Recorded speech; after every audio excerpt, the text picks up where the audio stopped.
spesial buat bos yang di depan. Bos Gori apa siapa namanya? Debu-debu jalanan.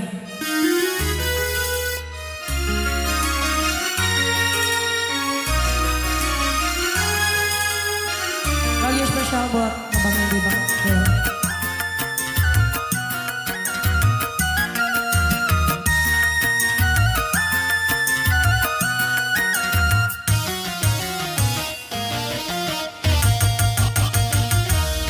Dengan kedua tanganku ini, ku angkat dirimu yang hilang dari debu-debu jalanan. Ku sucikan dengan air cinta, dihiasi tubuhmu dengan gaun indah dan perhiasan, agar semua wanita iri melihatmu. Lalu aku jadikan dirimu permaisuri dalam hidupku. Ku curahkan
jadikan dirimu permaisuri dalam hidupku.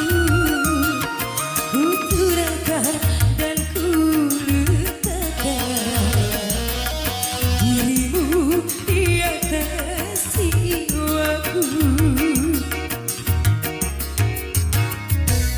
Terima kasih bos. Bos mau nyanyi?